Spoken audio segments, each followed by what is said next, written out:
Aujourd'hui j'ai eu ma dernière épreuve des partiels, c'était maths discrète et ça va, je m'en suis bien sortie. Je m'en suis même bien sortie toute la semaine, c'était beaucoup plus simple que ce à quoi je m'attendais. Mais du coup c'est cool. J'ai pas vraiment eu le temps de préparer une vidéo pour aujourd'hui, mais je voulais parler d'un truc important. Il s'agit de la syntaxe dans la programmation. S'il y a bien un truc que j'ai appris en faisant mon premier projet d'IAP qui consistait à coder un interpréteur de commande et pendant aussi mon premier partiel du coup d'IAP, c'est que la syntaxe n'est pas la programmation. Non, la syntaxe n'est pas la programmation. Et c'est une réponse à une remarque que je vois sur internet et que j'ai entendue trop souvent pendant que je faisais mon premier projet d'IAP. C'est la remarque qui dit que on s'en fiche, de toute façon, le plus important c'est que ça fonctionne. Sous-entendu, le plus important c'est que la syntaxe soit bonne, que le débugger ne trouve pas d'erreur dans la syntaxe. Ce qui n'est pas tout à fait vrai. Et ce qui est même faux, puisqu'il s'agit, quand on programme, de développer un programme qui fait ce qui est dit, ce qui est stipulé dans le cahier des charges.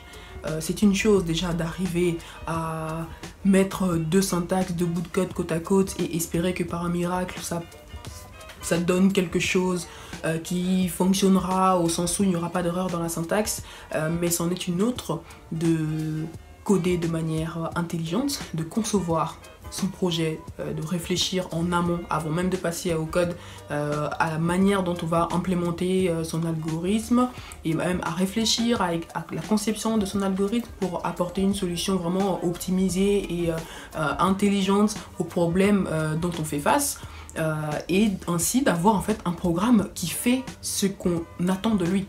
Pas seulement qu'il fonctionne comme ça par miracle parce qu'on s'est assis là, on a mis deux bouts de code côte à côte et puis on a entendu que peut-être le Saint-Esprit bénisse notre code et qu'il fasse que ça fonctionne de la manière dont c'était stipulé dans le cahier des charges. Non.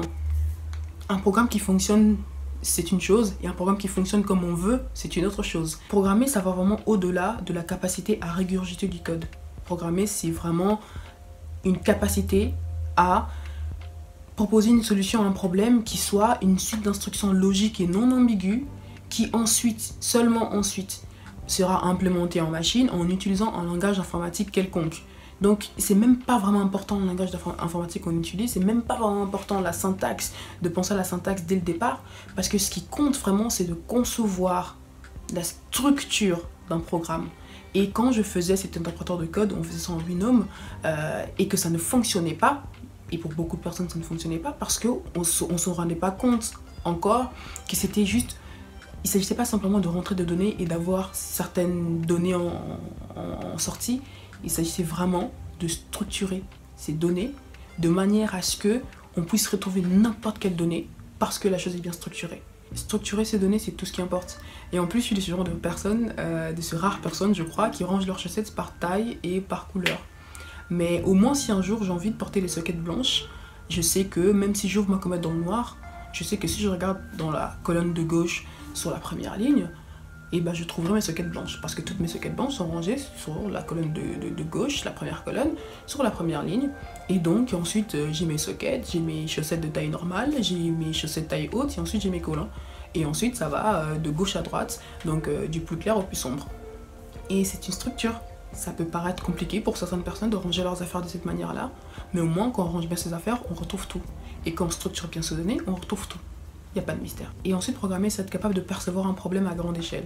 C'est-à-dire arriver à percevoir, à anticiper un problème au fur et à mesure de la conception du programme, du logiciel, et en fait de se rendre compte de l'impact qu'aura chaque nouvelle fonction, chaque nouvelle portion de code dans le fonctionnement du programme entier. Par exemple, pour mon projet d'interpréteur de commande, parfois quand on rajoutait une nouvelle fonction, quand on concevait une nouvelle fonction, le programme ne fonctionnait plus. Soit parce que notre structure n'était pas assez solide, donc on se rendait compte qu'elle était mal faite, soit parce qu'il y avait un problème dans le prototypage de la fonction, soit parce qu'il y avait un problème dans le corps de la fonction, et tout ça, ça revient toujours à l'organisation. Organiser sa solution, son algorithme, donc y penser avant de passer au code, et aussi organiser sa syntaxe, faire les choses dans le bon ordre et vraiment suivre les bonnes étapes pour faire en sorte qu'à la fin, on ait le résultat qu'on veut.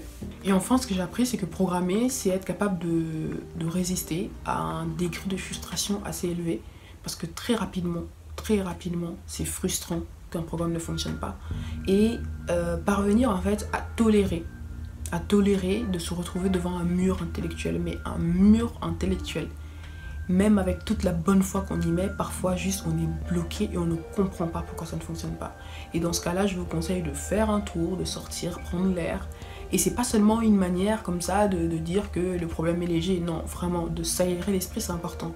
Et quand vous allez revenir, vous serez un peu plus frais, vous aurez pris un peu plus de recul, et parfois on se rend compte des erreurs stupides dont on ne se rendait pas compte parce qu'on avait le nez trop collé à notre programme, parce qu'on passait des jours et des nuits dessus. Et je vous assure que j'exagère même pas, j'ai passé des heures scotchées à mon programme parce que j'étais obsédée par ce programme et je voulais que ça fonctionne. Et franchement, en programmation, c'est important de s'aérer l'esprit, de se changer les idées et ne pas rester le nez collé à son programme parce que de toute façon, vous n'arriverez à rien. Si vous êtes face à un mur, vous n'arriverez à rien parce que vous n'avez pas assez de recul pour voir l'erreur. Et souvent, l'erreur est petite.